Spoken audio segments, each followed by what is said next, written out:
Commémoration en Turquie du centenaire de la bataille de Gallipoli. Le chef de l'État Ibrahim Boubacar Keïta, qui a pris part à la cérémonie, aux côtés d'une vingtaine de dirigeants du monde, s'est incliné sur la mémoire des dizaines de milliers de soldats, parmi lesquels des Maliens, tombés pendant cet épisode meurtrier de la Première Guerre mondiale.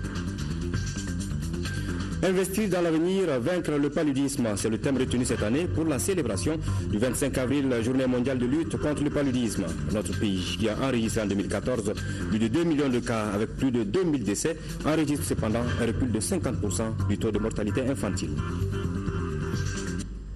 Mesdames, Messieurs, merci de nous suivre. Bonsoir et bienvenue au journal sur l'ORTM. Le président de la République, son Excellence Ibrahim Boubacar Keïta, est en Turquie où il a pris part hier, aux côtés d'une vingtaine de dirigeants du monde, à la commémoration du centenaire de la bataille de Gallipoli. Des dizaines de milliers de soldats de l'Empire ottoman, de l'Empire britannique, de la France et même des Maliens sont tombés pendant cet épisode meurtrier de la Première Guerre mondiale. Le chef de l'État s'est incliné sur la mémoire de nos compatriotes qui ont combattu aux côtés de la France. Envoyé spécial en Turquie, Amadou Sankaré, Abdul Salam Bambara. Un peu plus de 2 mois après la visite d'État qu'il avait effectuée dans ce pays, le président de la République, Ibrahim Boubacar Keïta, est venu cette fois-ci pour prendre part aux festivités marquant le centenaire de la bataille qui avait opposé l'Empire ottoman, l'actuelle Turquie, aux troupes britanniques et françaises. C'était lors de la Première Guerre mondiale. Et c'est la localité de Çanakkale, située à plus de 400 km de la ville d'Istanbul, épicentre de cette lutte, qui a accueilli l'événement. Autour du président turc Erdogan, plus de 20 chefs d'État et de gouvernement venus de par le monde, dont le président Keïta.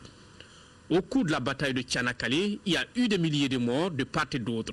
Et c'est pour rendre hommage aux disparus que les belligérants d'hier se sont retrouvés autour de leurs invités.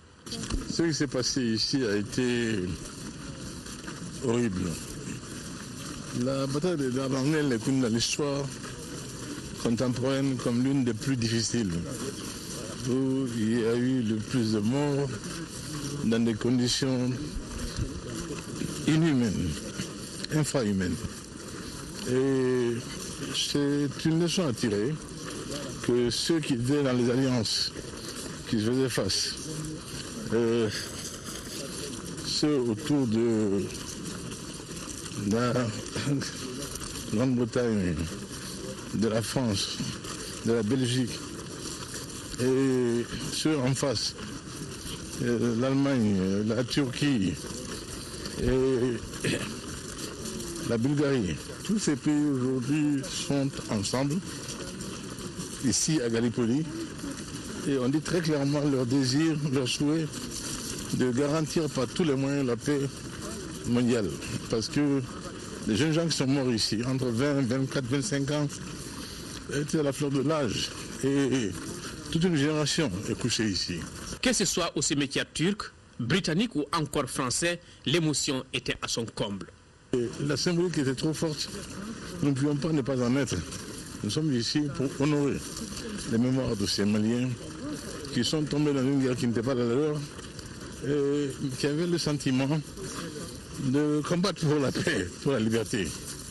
Et je pense que on sait d'ailleurs qu'il y a eu des surprises quand les nôtres sont venus ici. Quand ils ont vu qu'ils avaient affaire à des frères musulmans, il y a beaucoup qui ont changé de bord. C'est retenu par l'histoire. Ce que je retiendrai pour ma part aujourd'hui, c'est vraiment que la paix est une demande très forte.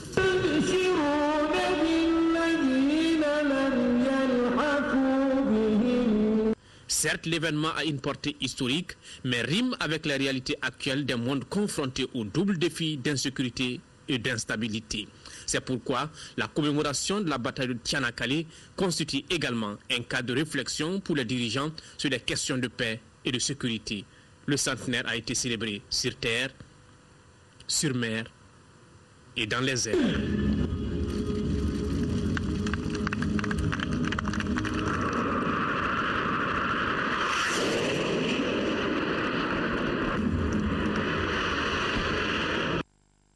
Voilà, ici au Mali, le groupement des leaders spirituels musulmans du Mali a donc tenu ce matin à Bamako les travaux de son premier congrès ordinaire venu de tout le pays. Les congressistes vont procéder à la relecture des textes qui régissent leur association. Ils vont également procéder à la mise en place des organes et du plan d'action de leur groupement. La cérémonie d'ouverture était placée sous la présidence du Premier ministre, compte rendu de Daouda Sidiki Diarra. Pour un islam authentique au service du Mali pour la paix et la réconciliation, les musulmans sont venus de divers horizons afin d'assister à l'ouverture du premier congrès du groupement des leaders spirituels musulmans du Mali. L'union est nécessaire aujourd'hui compte tenu de la souffrance que l'islam vit aujourd'hui dans le monde. Je ne pas étrange à ce phénomène qui est en train de couvrir le monde entier. L'islam est la religion de la paix et de lumière qui a compté parmi ses penseurs des hommes d'ouverture. Cependant, des terroristes s'en servent et font preuve d'incohérence et de non-sens à travers les djihad. Lorsque notre cher pays, le Mali, a été attaqué par les soi-disant djihadistes, terroristes et narcotrafiquants, ils ont revendiqué le nom de l'islam comme si le Mali était un pays athée. Pour répondre à cette invasion extrémiste de façon religieuse, un groupe de leaders musulmans conduit par Chérif Ousmane Madani Haïdara ont pris le risque de se donner la main pour dénoncer cette invasion. Le djihad est l'un des aspects le plus mal compris et le plus déformé de l'islam. Des voix s'élèvent et continuent de s'élever pour décrier ce concept qui est exploité par certains et qui en font mauvais usage afin de parvenir à leur politique. Vous êtes aujourd'hui réunis par la grâce de Dieu pour que les cœurs se parlent, pour que les esprits se parlent, pour que les mains s'ouvrent les unes aux autres. Nous avons estimé que le mot d'ordre ici était la paix, la concorde, la prospérité pour l'ensemble, dans la grâce de Dieu. J'ai donc souhaité que les bénédictions qui vont émaner de vos assises constituent des baumes sur les plaies qui aujourd'hui nous font mal. Et j'ai souhaité ardemment que vos bénédictions inclinent tous les Maliens à regarder dans la même direction, particulièrement en ce temps où nous nous acheminons vers la conclusion d'un accord de paix. Le Mali a célébré aujourd'hui 25 avril la 8e édition de la Journée mondiale de lutte contre le paludisme. Une occasion pour les acteurs de la santé de faire le point des stratégies mises en œuvre dans le cadre de la lutte contre cette maladie. Le Mali a enregistré en 2014 plus de 2 millions de cas de paludisme, dont plus de 2000 décès. Il faut cependant préciser que le taux de mortalité infantile a reculé de 50%. Pour cette 8e édition, le thème retenu est investir dans l'avenir, vaincre le paludisme. La cérémonie d'ouverture était présidée par la première dame Keita Aminata Maïga, compte rendu de Sirabachil. Réel problème de santé publique dans 97 pays, le paludisme est une maladie qui est pourtant évitable et guérissable, mais à condition d'investir. La 8e édition de la Journée mondiale de lutte contre le paludisme met l'accent sur l'investissement, un créneau obligé pour vaincre ce fléau. Il s'agit de renforcer le plaidoyer et la mobilisation autour des stratégies de lutte contre le paludisme. La Journée mondiale de lutte contre le paludisme est l'occasion de souligner la nécessité de poursuivre les investissements et de maintenir l'engagement politique en faveur de la lutte antipaludique. Le nombre de cas de paludisme est estimé à 198 millions avec 584 000 décès. La plupart de ces décès surviennent chez les enfants vivant en Afrique, où chaque minute, un enfant meurt du paludisme.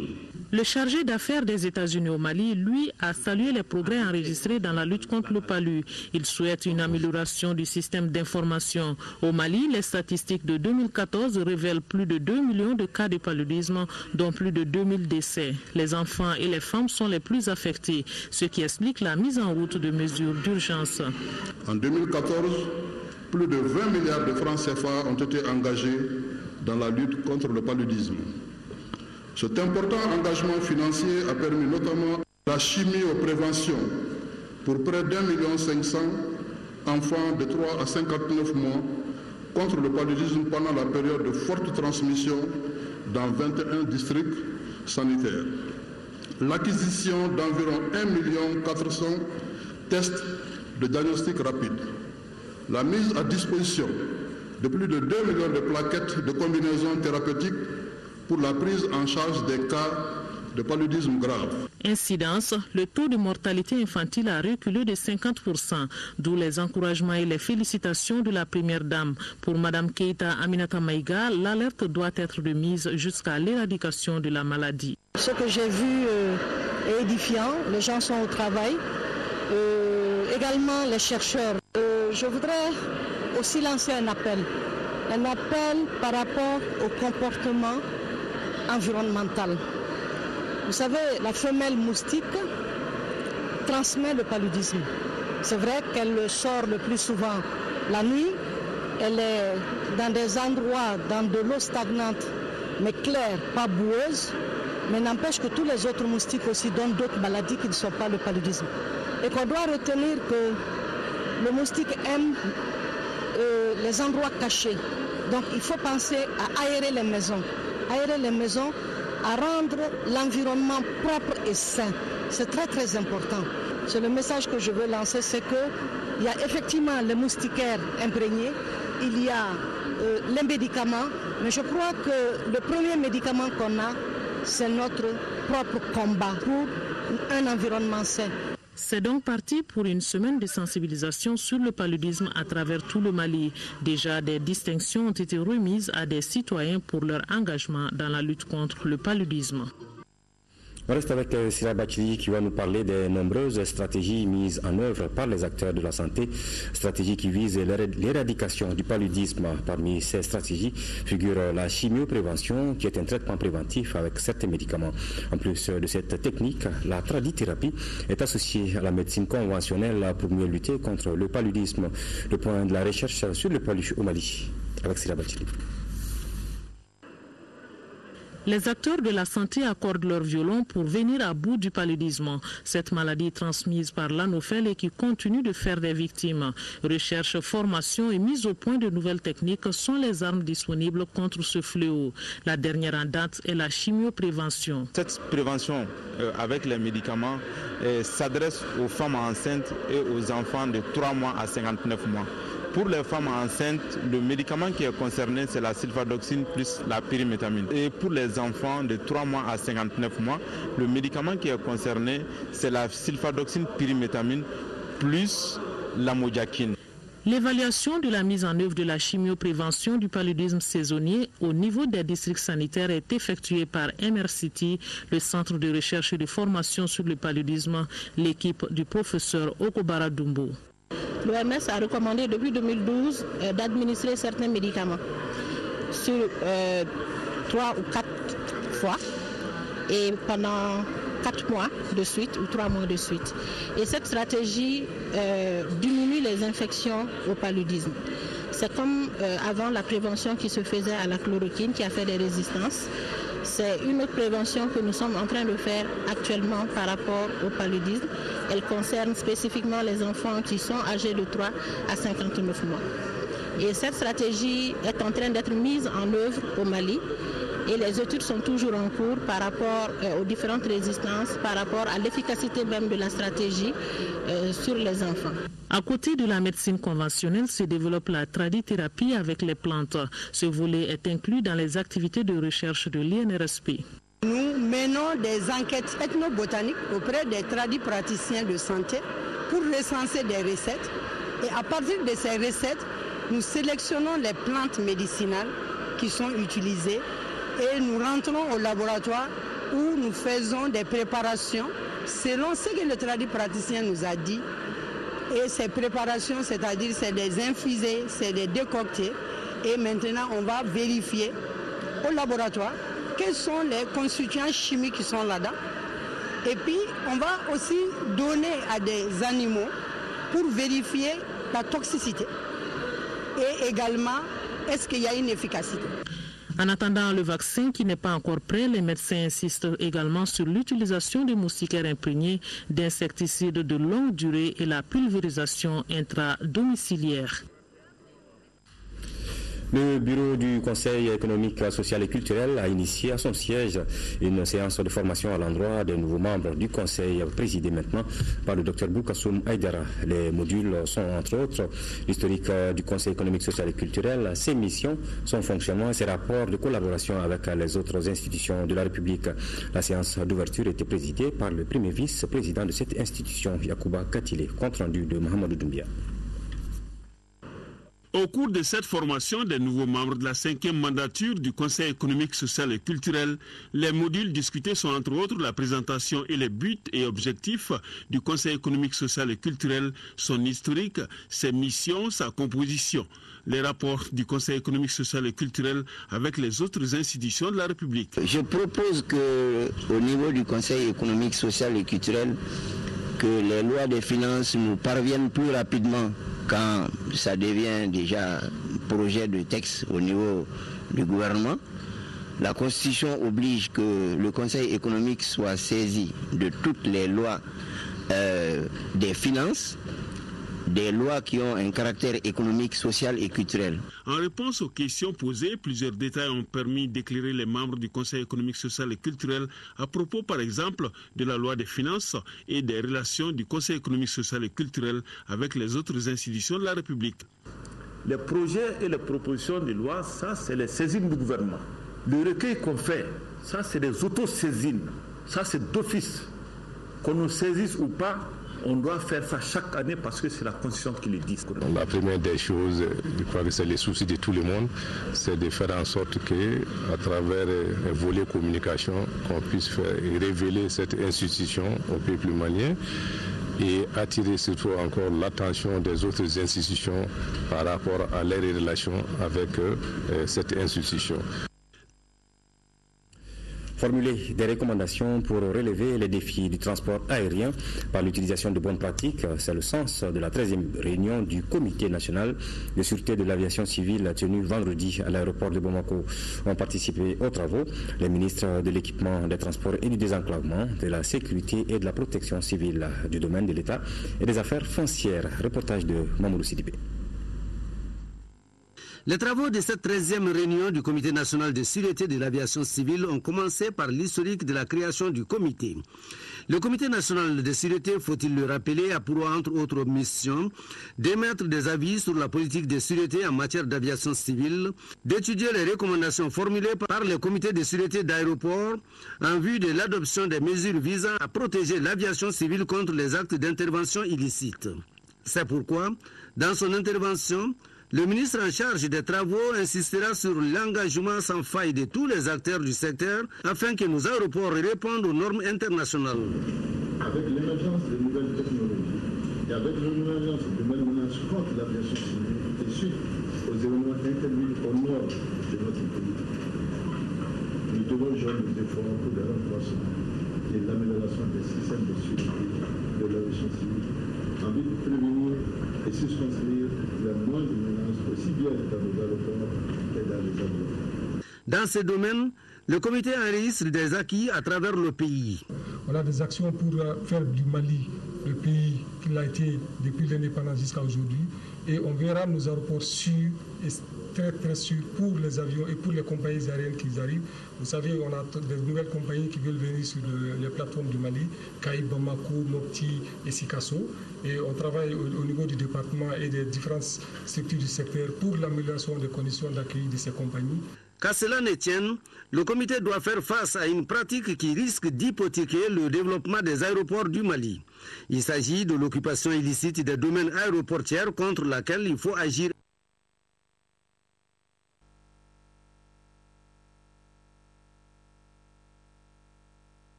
De nombreuses recommandations ont été présentées au ministre de l'Éducation nationale et de l'Enseignement supérieur, présent à la cérémonie de clôture. Reportage de Salimata Dao. Au terme de 3 jours d'échanges et d'intenses discussions sur l'éducation et la formation professionnelle, les acteurs du secteur et les partenaires techniques et financiers ont rédigé un rapport. Le document de synthèse décrit les méthodes d'harmonisation du système éducatif malien et constitue également un apport pour la mise en œuvre du nouveau plan décennal de l'éducation. Les travaux d'analyse de ce séminaire ont montré qu'il est important de travailler ensemble pour définir une vision conjointe entre les 3 ministères du secteur de l'éducation et les partenaires techniques et financiers. Donc une fois que ces visions sont concrètes et claires, c'est là qu'on va travailler sur qui va financer quoi, quelles sont les ressources que le gouvernement peut mettre à disposition et aussi quelles sont les ressources des partenaires techniques et financiers. Au nombre des recommandations formulées, on note la transformation du concours d'entrée à l'IFM en examen, la création à l'ENSUP d'une filière de formation des professeurs d'IFM. Les participants estiment qu'il est primordial de développer des stratégies pour éviter la corruption lors des examens et concours. Par la profondeur des débats que vous avez instaurés pendant les 3 jours autour des thématiques dont la pertinence n'est plus à démontrer, vous avez administré la preuve formelle de votre engagement à changer de paradigme quant à la formulation de la nouvelle vision de l'école et de la formation. La mise en œuvre des conclusions et recommandations de vos travaux contribuera, à n'en pas douter, à améliorer l'offre d'éducation, formation, emploi. Enfin, la revue conjointe 2015 du secteur de l'éducation et de la formation professionnelle recommande la valorisation de la fonction enseignante par l'adoption du comportement éthique, la qualité des enseignements et l'augmentation des salaires. Une mission du Fonds monétaire international conduite par Christian Josse vient de séjourner au Mali. La délégation est venue présenter la 3e revue du programme du Mali dans le cadre de la facilité élargie du crédit, aussi faire l'état des lieux des négociations entre l'institution financière et le gouvernement. Hier, au cours d'un point de presse, Christian Josse a salué les efforts du gouvernement. Nous l'écoutons au micro de Bourama Traoré. La croissance économique est occupée à rebondir au Mali. On estime avec les services du gouvernement malien que l'économie a cru de 7,2% en volume l'année passée. Et c'est une croissance qui est bien répartie. C'est tous les secteurs de l'économie qui ont rebondi, en particulier le secteur primaire à la suite de la bonne campagne agricole, mais aussi le secteur secondaire, le secteur des industries a aussi bien rebondi. Tous les efforts qui sont faits par le ministre pour payer les factures de l'État à temps, c'est sans doute une des meilleures contributions que l'État puisse faire à la relance de l'économie. Ça permet, et ça a déjà permis, de baisser le taux des prêts non performants des banques, parce que l'État a accumulé des arriérés vis-à-vis de ses fournisseurs lors des événements de 2012-2013. Du coup, ces entreprises n'ont pas pu payer, n'ont pas pu rembourser leurs emprunts vis-à-vis des banques, et ça a pesé sur la reprise. Maintenant, avec les efforts qui sont faits pour payer rapidement les factures de l'État, notamment toutes les dépenses, toutes les instances de paiement de 2014 au cours du premier trimestre 2015, ça a renforcé la trésorerie des entreprises, des fournisseurs de l'État, qui ont pu rembourser leurs emprunts vis-à-vis des banques et qui ont encouragé les banques à augmenter leurs prêts à l'économie. En 2014, l'augmentation des crédits à l'économie a été de près de 19%. Ce qui est une évolution élevée et qui est un indicateur de plus qui montre que la reprise de l'activité économique apparaît bien lancée au Mali, et c'est un résultat qui nous réjouit évidemment très fort. La 2e journée des banques et établissements financiers du Mali a été sanctionnée par une conférence au débat. 2 thèmes y ont été présentés. Le premier par le président de l'APBF, Moussa Alassane Diallo, portait sur le financement des PME, défis et opportunités. Et le second, présenté par le directeur général de JIM UEMOA, portait sur le prépayé, facteur de promotion pour l'inclusion financière. Les étudiants sont venus nombreux prendre part aux échanges, nous signale Nyanya Aliou Traoré. D'un côté, vous avez un entrepreneur, de l'autre, une banque. Le premier trouve par exemple que le second ne fournit pas assez d'efforts pour l'accessibilité au crédit ou soutient que les taux d'intérêt proposés par les banques sont assez élevés. Les banques, elles, déplorent entre autres l'absence d'organisation interne et une mauvaise qualité de montage des dossiers. Bref, un dialogue de sourds dont il est temps de bannir du monde des affaires, clame le conférencier du jour Moussa Alassane Diallo. C'était lors du panel consacré à la journée des banques et établissements financiers du Mali. Les étudiants étaient nombreux à prendre part à cette rencontre qui avait pour thème le financement des PME, défis et opportunités. Un sujet qui reste pertinent, mais quoique, disent-ils, il ne répond pas à leurs attentes. Là, comme ça, l'avenir paraît un petit peu pessimiste. Les banques doivent se battre pour mettre en place toutes les conditions nécessaires pour que nous puissions exploiter les PME, que ce ne soit pas les beaux discours comme chaque année, que ça doit changer. Donc ce que je souhaite, c'est qu'il diminue un peu le protocole. La banque, c'est le prêt. Donc il ne faut pas forcément prêter aux grandes entreprises, mais il faut surtout prêter aux PME. Comme il a dit, c'est 70%, 80% de l'économie malienne. Nous sommes en train d'élaborer notre projet de fin d'année et nous espérons être entrepreneurs un jour.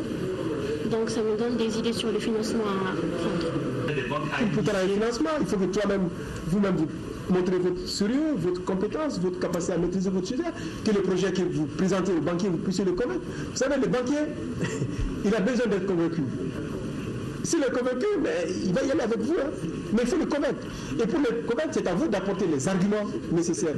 Et ces arguments-là ne peuvent être fondés que sur la connaissance du projet. Ne laissez pas quelqu'un d'autre s'approprier de votre projet à votre place. Lorsque quelqu'un a de la crédibilité, il n'y a pas plus grande richesse que d'être crédible. Ce n'est pas pour rien que j'ai demandé à vous de venir modérer cette conférence. Parce que c'est une référence.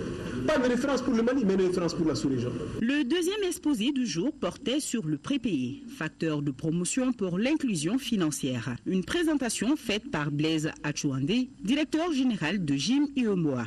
Les contributions de taille ont été également données par le président du groupe Sahel, Oud Babi, ainsi que le représentant du ministre de l'économie et des finances, Sidi Al-Mokhtar Oumar.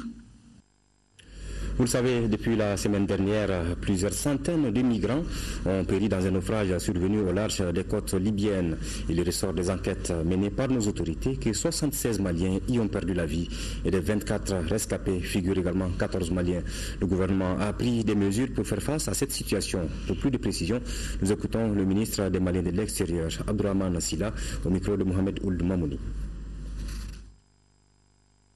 Dans la nuit du 18 au 19, il y a quelques 800 personnes qui ont péri noyées dans la Méditerranée, parmi lesquelles il y a eu des rescapés, 24 au total, dont 14 Maliens. Et ces 14 Maliens nous ont permis de remonter les sources et de savoir qu'à la date d'aujourd'hui, nos décomptes actuels font état de quelques 76 Maliens morts malheureusement dans cette tragédie. Ils sont essentiellement du cercle de Caille, du cercle de Baflabé et du cercle de Djema. Les villages de Sirnati, de Meglé, dans la commune de Djelebou, le cercle de Baflabé, Selinkeni et d'autres villages. C'est une situation très dure. Est-ce que vous, à votre niveau, est-ce que le gouvernement envisage des mesures pour faire face à ces incidents, on va dire? Depuis que nous avons appris effectivement qu'il y a eu naufrage, le gouvernement est à pied d'œuvre. Il lui fallait d'abord s'informer réellement s'il y avait des Maliens, ce que nous venons d'avoir des preuves. Et je pense que dans les mesures immédiates, c'est d'envoyer une équipe sur place pour essayer d'en savoir encore plus en interrogeant les rescapés. Et nous allons également nous retourner vers les villages où nos équipes iront présenter les condoléances du gouvernement aux différentes familles. Mais nous allons tout mettre en œuvre pour que cela cesse. Je le dis, la première mesure, et la plus draconienne que nous allons prendre, c'est de traquer ces passeurs. Ils sont là, ils sont maliens aussi. Et je voudrais profiter d'ailleurs pour lancer un appel pour ce faire aux frères, sœurs, aux parents qui envoient de l'argent à ces jeunes-là pour ces traversées-là. C'est ça qui est dramatique. C'est ça qu'il faut dénoncer. Qu'ils prennent toute la mesure de la gravité de cette situation-là et qu'ils soient simplement responsables de ce qu'ils font. Vous pouvez donc suivre après ce journal l'interview du ministre des Maliens de l'extérieur en langue nationale Bamanankan et en soninké. Actualité hors de nos frontières à présent avec ce dramatique tremblement de terre survenu au Népal ce samedi. Près de 1200 personnes y ont péri et le bilan s'alourdit d'heure en heure. Le séisme de magnitude de 7,9 s'est produit à 80 km de Katmandou. Il a été ressenti jusque dans la région du mont Everest où il a provoqué des avalanches. Il a également fait des victimes au Bangladesh et en Inde. Dans ce paysage dévasté, de nombreux habitants s'improvisent soignants et prennent en charge les blessés dans des lits ou des ambulances de fortune. Ce séisme est le plus grave survenu au Népal depuis celui de 1934 qui avait fait plus de 8500 morts. Des images difficiles à supporter pour ce tremblement de terre survenu donc au Népal. Élection présidentielle au Togo à présent pour retourner sur le continent. Les bureaux de vote ont fermé vers 16h heure locale. Les 3,5 millions d'électeurs togolais étaient appelés aux urnes ce samedi pour départager les 5 candidats en lice pour la présidence. Cette présidentielle se déroule en un seul tour, ce qui implique qu'il suffit d'une majorité relative pour remporter le scrutin. Un mode de scrutin qui favorise a priori le président sortant, Faure Gnassingbé, face à une opposition divisée.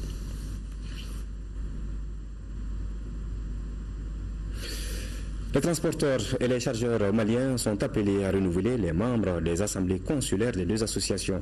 Les bureaux de vote sont partagés entre le gouvernorat du district et la mairie pour départager les listes de candidatures. Les détails avec Adama Koulibaly.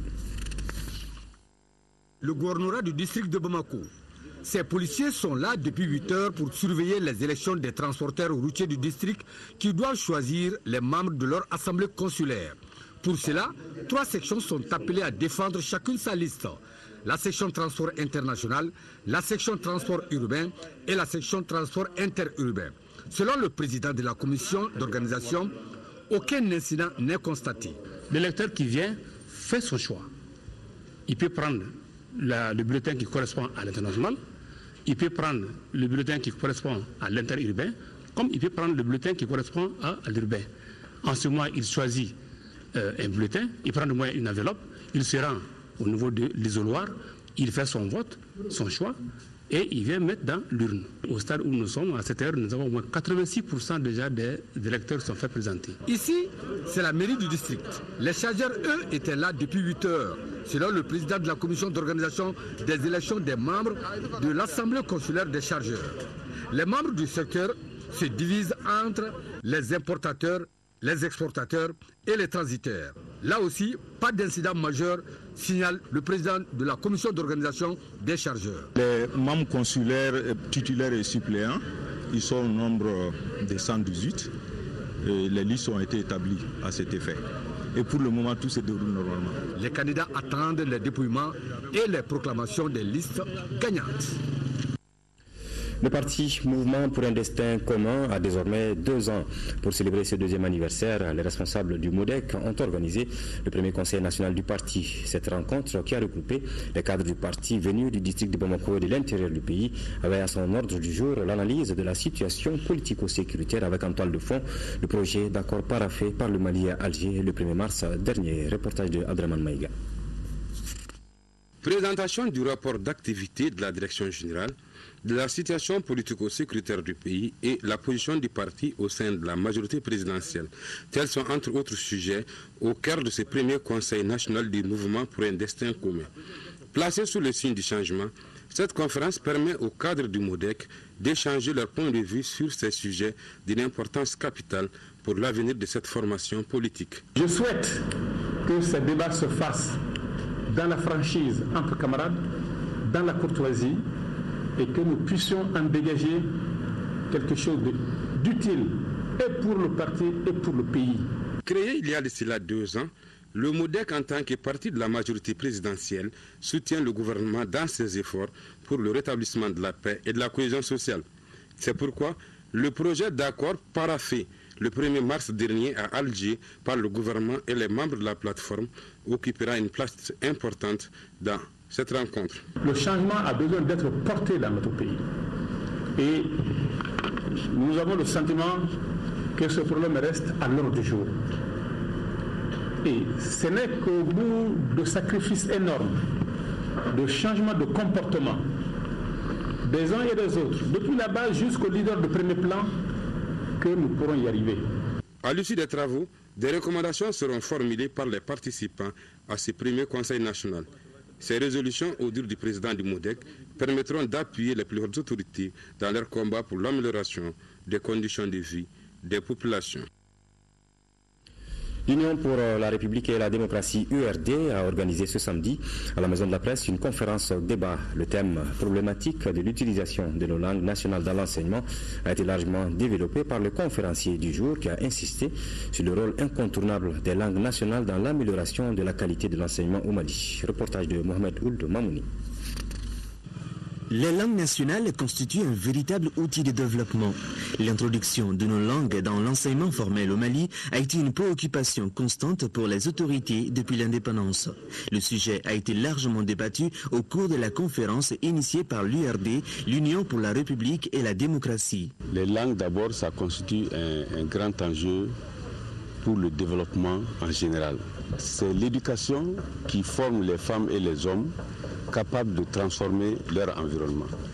Mais cette éducation, pour la rendre performante, le rôle des langues nationales est essentiel. Nos langues ont un grand rôle à jouer pour améliorer la qualité des apprentissages, tout cela en vue de permettre un développement de notre Mali, une démocratisation de l'école, un développement social et culturel du Mali.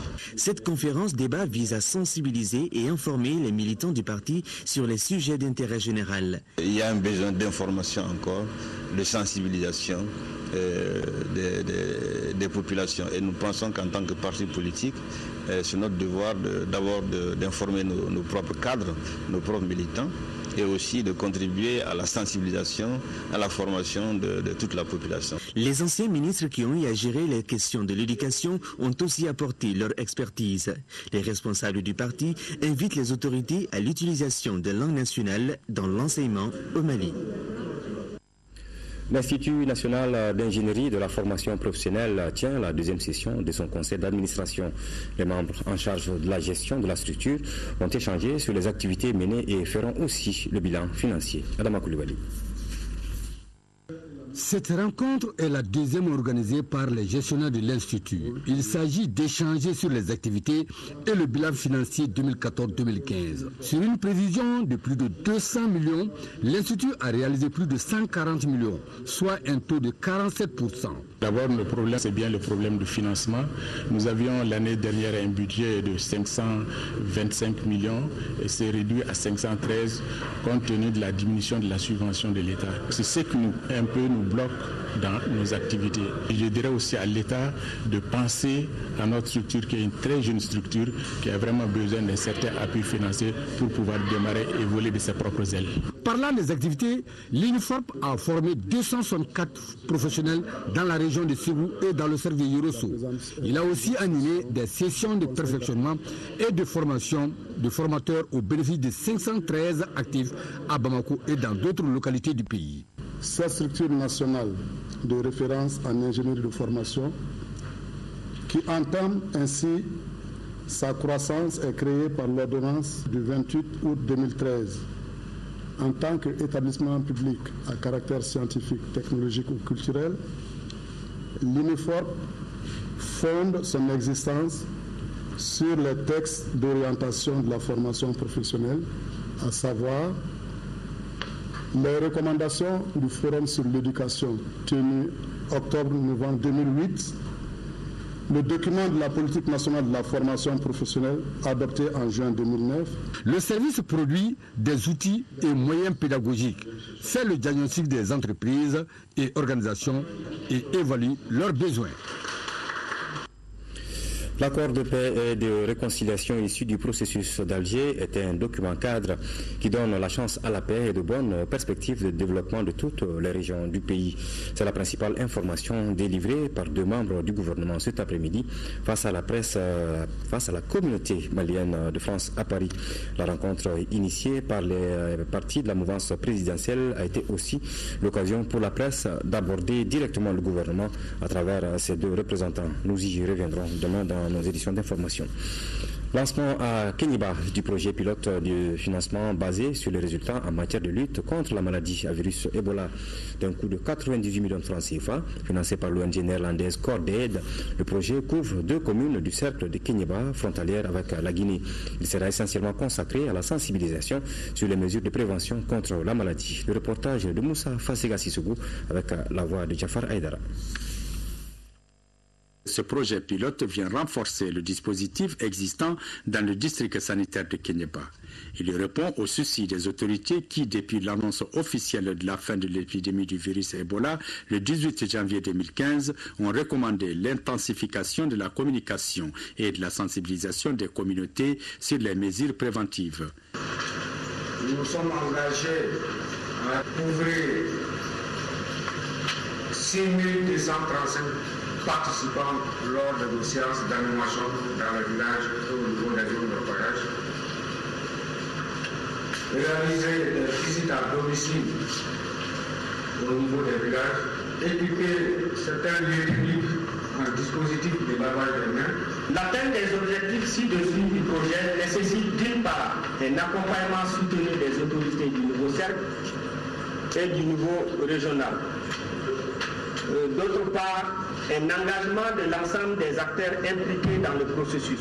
Financé par l'ONG internationale néerlandaise Cordaid à hauteur de 98 millions de francs CFA pour une durée de 6 mois, ce projet pilote est exécuté par la clinique de gestion et d'innovation des connaissances dans 4 communes des régions de Sikasso et de Kayi. Dans le cercle de Kéniéba, il couvre les communes de Faraba et Segala, soit 23 villages frontaliers avec la Guinée. Le projet pilote doit contribuer à relever des défis dont la fonctionnalité des comités permanents de gestion des épidémies, des arrondissements en lien avec celui du cercle et les organisations d'autosurveillance communautaire dans les villages et zones d'orpaillage appelées sentinelles villageoises. Les autorités politiques, administratives, communales et les notabilités de Koyan ont inauguré une retenue d'eau en faveur des populations de 6 villages de la localité. L'objectif recherché par le donateur est de faciliter l'accès des populations à l'eau potable. Compte rendu de Mohamed Ould Mamouni.